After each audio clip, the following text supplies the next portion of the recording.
எல்லாரும் எப்படி இருக்கீங்க? Welcome to my channel. எல்லாரும் சட்னி சாம்பார்லாம் சாப்பிட்டு போர் அடிச்சிருக்கோம்ல. இன்னைக்கு புதுசாக ஒரு டிஷ் பார்க்கலாமா? நான் பண்ண போகிற டிஷ் பேர் கடப்பா. இது ஆக்சுவலி புது டிஷ் கிடையாது, பழைய டிஷ். இது எங்கள் ஊர் ஸ்பெஷல். இதுக்கு சப்பாத்தி, தோசை, பூரி, இட்லி எதுக்கு வேணாலும் தொட்டு சாப்பிட்லாம். வாங்க எப்படி செய்யலாம் பார்க்கலாம். வாங்க வீடியோக்குள்ளே போகலாம்.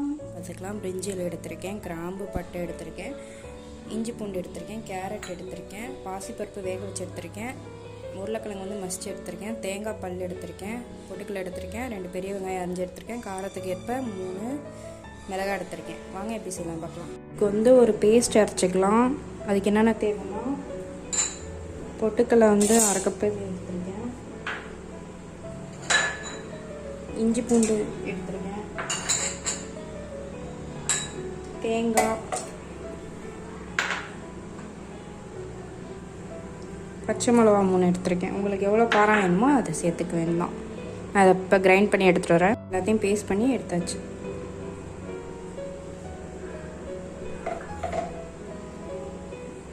இப்போ எல்லாத்தையும் பேஸ்ட் பண்ணியாச்சு. இதை எடுத்து வச்சுக்கலாம். சூடு பண்ணி எண்ணெய் ஊற்றியாச்சு. எண்ணெய் காஞ்சிச்சு. அடுத்தது பிரிஞ்சி எல்லாம் சேர்த்துக்கிறோம். அரைச்சி வச்சு எடுத்து வச்ச கிராம்பு பட்டையை சேர்த்தாச்சு.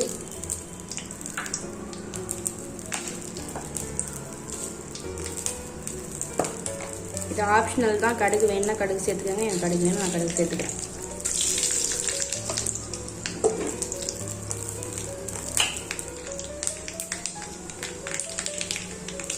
நல்லா வதக்கிக்கலாம்.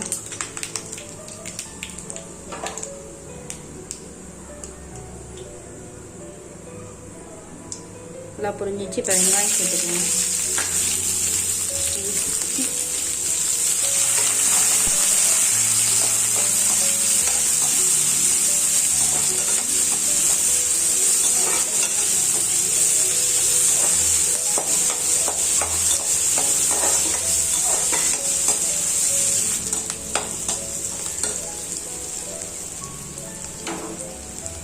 இப்போ வெங்காயம் நல்லா வதங்கிடுச்சு. இப்போ பாசிப்பருப்பு வேக வச்சு சேர்த்துக்கிறேன்.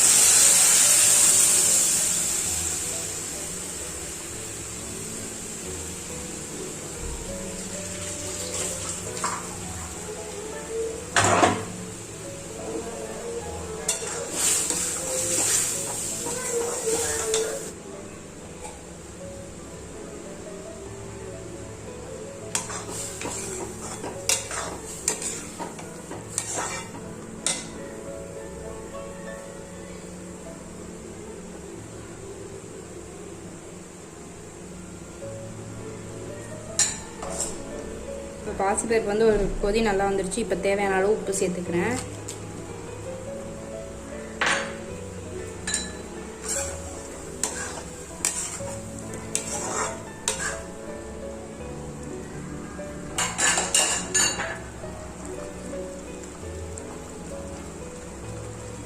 உப்பு சேர்த்ததும் தேங்காய் அந்த மசாலா அரைச்சி வச்சோம்ல, இஞ்சி பூண்டு, மிளகாய், தேங்காய், பொட்டுக்கல்ல, அதை சேர்த்துக்கிறேன்.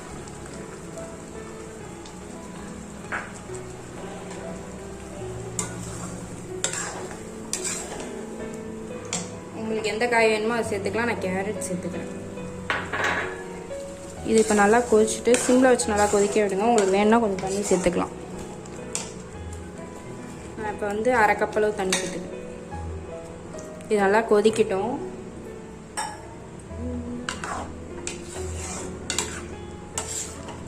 அப்போ தான் அரைச்ச மசாலாவில் பச்சை வாசம்லாம் போகும். அதனால் நல்லா கொதிக்க விடுங்க. இதை சிம்மிலே வச்சு கொதிக்க விடுங்க. ஏன்னா பாசிப்பருப்பு அடி பிடிச்சிரும். ஸோ சிம்மிலே வச்சு கொதிக்க விடுங்க. அப்பப்போ கிளறி விட்டுக்குங்க, இல்லைன்னா அடி பிடிச்சது நமக்கு தெரியாது, அடி பிடிச்சிரும்.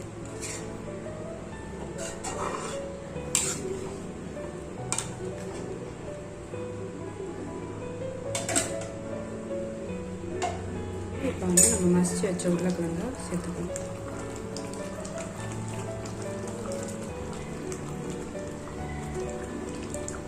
நல்லா சிம்லே வச்சு கொதிக்க விட்டு, நல்லா சிம்லே வச்சு கொதிக்க விடணும். பச்சை வாசம் போகிற அளவுக்கு கொதிக்க விட்டுட்டு இறக்கிற வேண்டாம். சிரிச்சு பாருங்கள், எவ்வளோ திக்கான சுவையான கடப்பா ரெடி ஆயிடுச்சுன்னு. இப்போ இதை வந்து வேறு வெசலில் ட்ரான்ஸ்ஃபர் பண்ணி சர்வ் பண்ண வேண்டாம். அவ்வளவுதான், சுவையான கடப்பா ரெடி. Thank you friends. நான் அப்லோட் பண்ண வீடியோ பிடிச்சிருக்குன்னு நினைக்கிறேன். இந்த மாதிரி நிறைய வீடியோ பார்க்கணுன்னா என் சேனலை சப்ஸ்கிரைப் பண்ணுங்கள். பக்கத்தில் இருக்க பெல் பட்டனை மறக்காமல் கிளிக் பண்ணுங்கள். தேங்க்யூ.